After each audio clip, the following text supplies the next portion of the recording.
ಅಂಬೇಡ್ಕರ್ ಅವರ ಪುತ್ಥಳಿ ಬೇಕೇ ಬೇಕು, 200 ಮೀಟರ್ಗಳ ಬಾಬಾ ಸಾಹೇಬ್ ಅಂಬೇಡ್ಕರ್ ಅವರ ಪುತ್ಥಳಿ ಬೇಕೇ ಬೇಕು.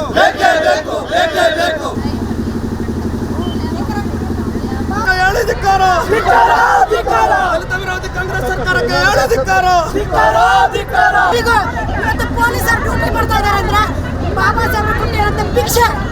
ಕರ್ನಾಟಕ ರಾಜ್ಯದಲ್ಲಿ 200 ಮೀಟರ್ ಬಾಬಾ ಸಾಹೇಬ್ ಅಂಬೇಡ್ಕರ್ ಅವರ ಪುತ್ಥಳಿ ನಿರ್ಮಿಸುವಂತೆ ಸರ್ಕಾರದ ವಿರುದ್ಧ ಆಗ್ರಹಿಸಿ ಪ್ರತಿಭಟನೆ ಹಮ್ಮಿಕೊಂಡಿರುವ ಭೀಮ್ ಪ್ರಜಾ ಸಂಘದ ಕಾರ್ಯಕರ್ತರು ಪೊಲೀಸರಿಂದ ತಡೆದು ಟಿಟಿ ವಾಹನ ಹತ್ತಿಸಿದ್ದಾರೆ. ಮಹದೇವಪುರ ಕ್ಷೇತ್ರದ ಅವಲಹಳ್ಳಿ ಪೊಲೀಸರು ಕೋಲಾರದಿಂದ ಬೆಂಗಳೂರಿನ ಫ್ರೀಡಂ ಪಾರ್ಕ್ವರೆಗೂ ಕಾಲ್ನಡಿಗೆ ಜಾಥಾಕ್ಕೆ ತೆರಳುತ್ತಿದ್ದ ಸುಮಾರು 100 ಜನರನ್ನ ಹೊಸಕೋಟೆ ಟೋಲ್ ಬಳಿ ಬಂಧಿಸಿ ಟಿಟಿ ವಾಹನಗಳ ಮೂಲಕ ಫ್ರೀಡಂ ಪಾರ್ಕ್ಗೆ ಕರೆದೊಯ್ದರು. ಈ ವೇಳೆ ಪ್ರತಿಭಟನೆ ನೇತೃತ್ವ ವಹಿಸಿ ಮಾತನಾಡಿದ ವೈಟ್ಫೀಲ್ಡ್ ಮುರುಗೇಶ್, ಸರ್ಕಾರ ಹಾಗೂ ಪೊಲೀಸರ ವಿರುದ್ಧ ಧಿಕ್ಕಾರ ಕೂಗಿ ಆರ್ಎಸ್ಎಸ್ನವರಿಗೆ ಅನುಮತಿ ಇದೆ, ನಮಗೆ ಯಾಕಿಲ್ಲ, ಅಂಬೇಡ್ಕರ್ ಅವರ ವಿಚಾರಕ್ಕೆ ಸಹಕಾರ ನೀಡಿ ಎಂದು ಪ್ರತಿಭಟಿಸಿದರು. ಯಾವುದೇ ಕಾರಣಕ್ಕೂ ಕಾಲ್ನಡಿಗೆ ಮೂಲಕ ಬೆಂಗಳೂರು ನಗರ ಪ್ರವೇಶಿಸುತ್ತಿದ್ದಂತೆ ಪೊಲೀಸರು ಹೊಸಕೋಟೆ ಟೋಲ್ ಬಳಿ ತಡೆದು ವಾಹನಗಳ ಮೂಲಕ ಕಳುಹಿಸಿಕೊಟ್ಟರು.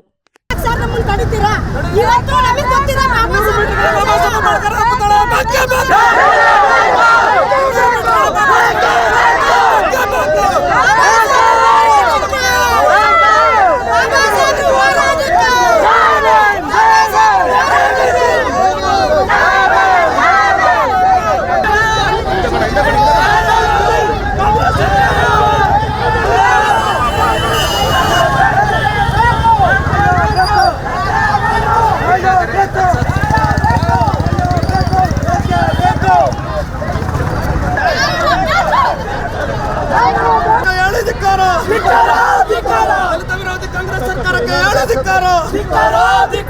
ದಲಿತರನ್ನು ದಮನ ಮಾಡುತ್ತಿರುವ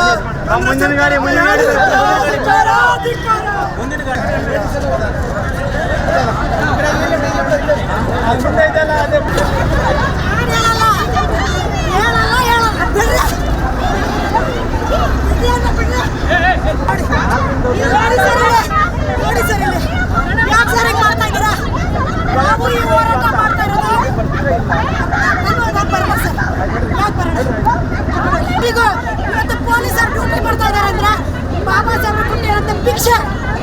ನಾವು RSS ತೊಗೊಂಡು ಬಂದಿಲ್ಲ. ಯಾಕೆ RSS ಗೊಂದ ಅಂಬೇಡ್ಕರ್ ಮಕ್ಕಳಿಗೊಂದ ಕಾನೂನಂತೆ ಕಾನೂನಲ್ಲಿ ಇವರು ಒಪ್ಪಿದ್ದಕ್ಕ ಜಾಥಾ ಈ ಒಂದು 2ನೇ ಹಂತದ ಒಂದು ಕಾಲ್ನಡಿಗೆ ಜಾಥಾ. ಇವತ್ತು ನಾವು ಯಾವ ರಾಜ್ಯದಲ್ಲಿದ್ದೀರ ಅನ್ನೋದು ನಮಗೆ ಅನುಮಾನ ಆಗ್ತದೆ ಸರ್. ಯಾಕಂದರೆ ಆ ರಾಜ್ಯಗಳಲ್ಲಿ ಬಾಬಾ ಸಾಹೇಬ್ ಅಂಬೇಡ್ಕರ್ ಅವರ ಪುತ್ಥಳಿ ಒಂದು ಮನವಿ ತಗೊಂಡಿರೋ ಆ ರಾಜ್ಯಗಳಲ್ಲಿ ಏನು ಅಂಬೇಡ್ಕರ್ ಅವ್ರ ಪುತ್ಥಳಿ ನಿರ್ಮಾಣ ಮಾಡ್ತಾಯಿದ್ದಾರೆ. ಆದರೆ ಇವತ್ತು ನಮ್ಮ ಕರ್ನಾಟಕ ರಾಜ್ಯದಲ್ಲಿ ನಾನು ದಲಿತರ ಪರವಾಗಿದ್ದೀನಿ, ಅಂಬೇಡ್ಕರ್ ಪರವಾಗಿದ್ದೀನಿ, ಸಂವಿಧಾನದ ಪರವಾಗಿದ್ದೀನಿ ಅಂತ ಡೋಂಗಿ ಮಾತುಗಳನ್ನು ಹೇಳಿಕೊಂಡು ನಮ್ಮ ಈ ಹೆಮ್ಮೆಯ ಮುಖ್ಯಮಂತ್ರಿಗಳಾದಂಥ ಸಿದ್ದರಾಮಯ್ಯ ಸಾಹೇಬರಿಗೆ ನಾಚಿಕೆ ಮಾನ ಮರ್ಯಾದೆ ಏನಾದರೂ ಇದ್ದರೆ ಕೂಡಲೇ ಈ ಒಂದು ಏನು ಬಾಬಾ ಸಾಹೇಬ್ ಅಂಬೇಡ್ಕರ್ ಅವರ 200 ಮೀಟರ್ಗಳ ಒಂದು ಎತ್ತರದ ಒಂದು ಪುತ್ಥಳಿಯನ್ನು ನಿರ್ಮಾಣ ಮಾಡಬೇಕು ಅನ್ನೋದು ನಮ್ಮ ಒತ್ತಾಯ. ಏನು ಸುಮಾರು 3 ವರ್ಷಗಳಿಂದ ಈ ಮನವಿಗಳನ್ನ ಕೊಟ್ಕೊಂಡು ಬರ್ತಾನೆ ಇದ್ದೀವಿ. 6 ತಿಂಗಳಾಯಿತು ಏನೋ ಅದೇ ಒಂದು ಘೋಷಣೆ ಮಾಡಿ ಏನಂತ ಈ ದೇಶದಲ್ಲಿ ಅತಿ ಎತ್ತರವಾಗಿ ಒಂದು ಬಾಬಾ ಸಾಹೇಬ್ ಅಂಬೇಡ್ಕರ್ ಪುತ್ಥಳಿ ನಿರ್ಮಾಣ ಮಾಡ್ತೀನಿ ಅಂತೇಳಿ 6 ತಿಂಗಳಾಯಿತು. ಇದುವರೆಗೂ ಯಾವುದೇ ಕಾರಣಕ್ಕೂ ಕೆಲಸ ಪ್ರಾರಂಭ ಮಾಡಿಲ್ಲ. ಇನ್ನು ಎಷ್ಟು ವರ್ಷ ಬೇಕು ಸ್ವಾಮಿ ಇವ್ರಿಗೆ? 3 ವರ್ಷದಿಂದ ನಾವು ಮನೆಗಳು ಕೊಟ್ಟರೆ ಮತ್ತು ಇವ್ರ ಸರ್ಕಾರ ಇನ್ನೂ 2.5 ವರ್ಷ ಮಾತ್ರ ಉಳಿಯೋದು. ಮತ್ತು ಇವರು ಹೋದರೆ ಮತ್ತೆ ಯಾರಿಗೆ ಸುಮ್ಮನೆ ಸ್ಫೂರ್ತಿ ಸೌಧ ಕೂಡ ಇವರು ಸುಮ್ಮನೆ ಹೇಳಿ ಒಂದು 5-6 ವರ್ಷ ಆಯಿತು, ಅದು ಮಾಡಿಲ್ಲ. ಮತ್ತು ಈ ಒಂದು ಪುತ್ಥಳಿ ಕೂಡ ಇವರು ಮಾಡೋದಿಲ್ಲ. ಹಾಗಾಗಿ ಏನು ಇವರು ಸುಮ್ಮನೆ ನಾನು ದಲಿತರ ಪರವಾಗಿ ಅಂತ ಸುಮ್ಮನೆ ವೇದಿಕೆ ಮೇಲೆ ಒಂದು ಡೋಂಗಿ ಮಾತುಗಳನ್ನು ಹೇಳ್ತಾರೆ. ಆದರೆ DK ಶಿವಕುಮಾರ್ ಸಾಹೇಬ್ರು ಏನಾದರೂ CM ಆಗಿದ್ದರೆ ಇಷ್ಟೊತ್ತಿಗೆ 60% ಕಾಮಗಾರಿ ಮುಕ್ತಾಯ ಮಾಡಿಬಿಡ್ತಾಯಿದ್ರು. ಯಾಕಂದರೆ DK ಶಿವಕುಮಾರ್ ಅವರು ನಾನು ದಲಿತರ ಪರವಾಗಿ, ಸಂವಿಧಾನದ ಪರವಾಗಿ, ಅಂಬೇಡ್ಕರ್ ಪರವಾಗಿ ಅಂತ ಹೇಳೋದಿಲ್ಲ, ಆದರೆ ಅದನ್ನು ಮಾಡಿ ತೋರಿಸ್ತಾನೆ. ಆದರೆ ಇವರು ಡೋಂಗಿ ಮಾತುಗಳಿಗೆ ಜನಗಳು ಇವತ್ತು ದಲಿತರ ಮತಕ್ಕಾಗಿ ಇವತ್ತು ಈ ರೀತಿ ತಾರತಮ್ಯ ಮಾಡ್ತಾ ಇದ್ದಾರೆ.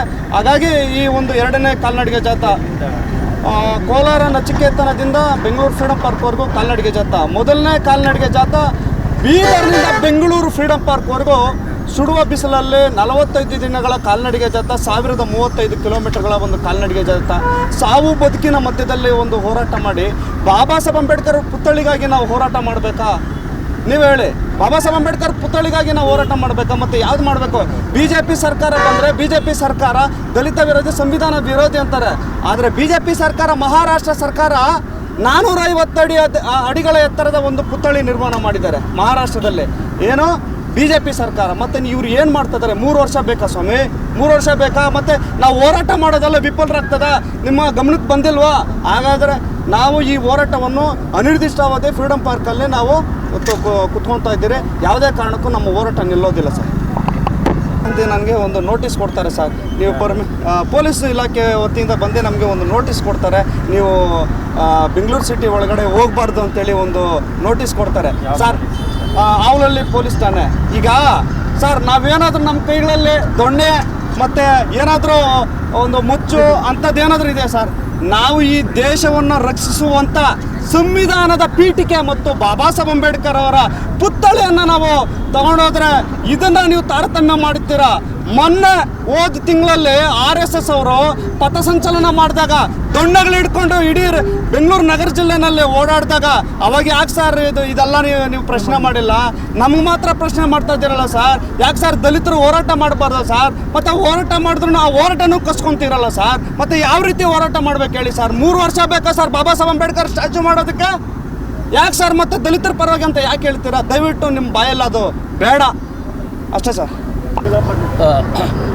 ಸರ್, ನಮ್ಮ ಬೇಡಿಕೆ ಇಷ್ಟೇ. ಈಗಾಗಲೇ ಬೀದರಿಂದ ಬೆಂಗಳೂರಿಗೆ 1035 ಕಿಲೋಮೀಟರ್ ಕಾಲ್ನಡಿಗೆ ಜಾಥಾ ಆಗಿದೆ, ಮೊದಲನೇ ಹಂತ. ಎರಡನೇ ಹಂತ ಕೋಲಾರದ ನಚಿಕೇತನ ನಿಲಯದಿಂದ ಬೆಂಗಳೂರಿನ ಫ್ರೀಡಮ್ ಪಾರ್ಕ್ಗೆ 2ನೇ ಹಂತದ ಹೋರಾಟ ಪ್ರಾರಂಭ ಆಗಿದೆ. ಈಗಾಗಲೇ ನಾವು ಹೊಸಕೋಟೆ ಟೋಲ್ ಹತ್ರ ಇದ್ದೇವೆ. ಸೊ ನಮ್ಮ ಬೇಡಿಕೆ ಇಷ್ಟೇ, 200 ಮೀಟರ್ನ ಬಾಬಾ ಸಾಹೇಬರು, ಈ ದೇಶಕ್ಕೆ ಸಂವಿಧಾನ ಬರೆದಂಥ ಬಾಬಾ ಸಾಹೇಬರು ಅಷ್ಟೇ ಅಲ್ಲ, ಈ ದೇಶದ ದಲಿತರು, ಹಿಂದುಳಿದವರು, ಅಲ್ಪಸಂಖ್ಯಾತರು ಎಲ್ಲರೂ ಕೂಡ ನೆಮ್ಮದಿಯಾಗಿ ಉಸಿರಾಡ್ತಾ ಇದ್ದೀವಿ, ನಾವೆಲ್ಲ ಬದುಕಿದ್ದೇವೆ, ವಿದ್ಯೆ ಕಲ್ತಿದ್ದೇವೆ, ನಾವೆಲ್ಲನೂ ಕೂಡ ಸ್ವತಂತ್ರವಾಗಿ ಬದುಕ್ತಾ ಇದ್ದೇವೆ ಅಂದರೆ ಬಾಬಾ ಸಾಹೇಬರು ಕೊಟ್ಟ ಭಿಕ್ಷೆಯಿಂದ. ಅಷ್ಟೇ ಅಲ್ಲ ಸ್ವಾಮಿ, ನಾವಿವತ್ತು 5 ವರ್ಷಕ್ಕೊಂದ್ಸಲಿ ಮತ ಹಾಕ್ತಾ ಇದ್ದೀವಲ್ಲ, ದಯವಿಟ್ಟು ಇದನ್ನು ನಾವೆಲ್ಲ ಕೂಡ ಒಂದ್ಸಲಿ ಯೋಚನೆ ಮಾಡಬೇಕಾಗಿದೆ. ಬಾಬಾ ಸಾಹೇಬರು ಏನಾದರೂ ಆ ಮತಭಿಕ್ಷೆ ನಮ್ಗೆ ಕೊಟ್ಟಿಲ್ಲ ಅಂದರೆ ನಮಗೆ ವೋಟ್ ಹಾಕೋ ಹಕ್ಕೇ ಇರಲಿಲ್ಲ. ಆ ಸಂದರ್ಭದಲ್ಲಿ ನಡೆದಂಥ ಒಂದು ಸಣ್ಣ ಘಟನೆಯನ್ನು ಮುಂದೆ ಹೇಳೋಕ್ಕೆ ಇಷ್ಟಪಡ್ತೇನೆ. ಬಾಬಾ ಸಾಹೇಬರು ನಮಗೆಲ್ಲರಿಗೂ ಮತದಾನದ ಹಕ್ಕು ಕೊಟ್ಟರೆ, ಯರವಾಡ ಜೈಲಲ್ಲಿದ್ದಂಥ ಮಹಾತ್ಮ ಗಾಂಧಿ ಸಾಹೇಬರು ಅಲ್ಲಿ ಉಪವಾಸ ಕುಳಿತುಕೊತಾರೆ, ದಲಿತರಿಗೆ ಮತದಾನದ ಹಕ್ಕು ಕೊಡಬಾರ್ದು ಅಂತ. ಅಷ್ಟೇ ಅಲ್ಲ, ಈ ದೇಶದ BJP ಅವರು ಆಗಲೇ ಹೇಳಿದಂಥ ಒಂದು ಮಾತು, ಬ್ರಿಟಿಷ್ನವರೇ ಬೇಕಾದರೂ ನಮ್ಮ ದೇಶನ ಆಳಲಿ, ನಮಗೆ ಸ್ವತಂತ್ರನೇ ಬೇಡ, ದಲಿತರಿಗೆ ಮಾತ್ರ ಮತದಾನದ ಹಕ್ಕು ಕೊಡಬಾರ್ದು ಅಂತ ಆಗಿನ BJP ಮತ್ತು ಗಾಂಧೀಜಿಯವರ ನಿದರ್ಶನಗಳು ನಮ್ಮ ಕಣ್ಮುಂದೆ ಇವೆ. ಆ ನಿಟ್ಟಲ್ಲಿ ಇವತ್ತು ಅಂಥ ಒಬ್ಬ ಮಹಾನ್ ನಾಯಕ, ಈ ದೇಶದ ದಲಿತರು ವಿಶೇಷವಾಗಿ ನಾವೆಲ್ಲ ಮನುಷ್ಯರಾಗಿ ಬದುಕ್ತಾ ಇದ್ದೇವೆ ಅಂದರೆ ಸ್ವತಂತ್ರದ ಪೂರ್ವದಲ್ಲಿ ಏನಿತ್ತು ಅನ್ನೋದು, ಪರ್ಕೆ ಕಟ್ಕೊಂಡು ಓಡಾಡಬೇಕಾಗಿತ್ತು, ಚಿಪ್ ಕಟ್ಕೊಂಡು ಗಂಟೆ ಕಟ್ಕೊಂಡು ಓಡಾಡಬೇಕಾಗಿತ್ತು, ವಿದ್ಯೆ ಕಲಿಯಂಗಿರಲಿಲ್ಲ. ಆ ನಿಟ್ಟಲ್ಲಿ ಇವತ್ತು ನಮಗೆಲ್ಲವೂ ಸಿಕ್ಕಿದೆ. ಆ ನಿಟ್ಟಲ್ಲಿ ಅಂಥ ಮಹಾತ್ಮ ನಮಗೆಲ್ಲರಿಗೂ ಸ್ವತಂತ್ರ ಕೊಟ್ಟಂಥ ಬಾಬಾ ಸಾಹೇಬರ ಪ್ರತಿಮೆನ 200 ಮೀಟರ್ ಇಡೀ ವಿಶ್ವದಲ್ಲಿ ಎತ್ತರವಾದಂಥ ಒಂದು ಪುತ್ಥಳಿನ ನಿರ್ಮಾಣ ಮಾಡಬೇಕು ಅನ್ನೋದು ನಮ್ಮ ಬೇಡಿಕೆ ಸರ್.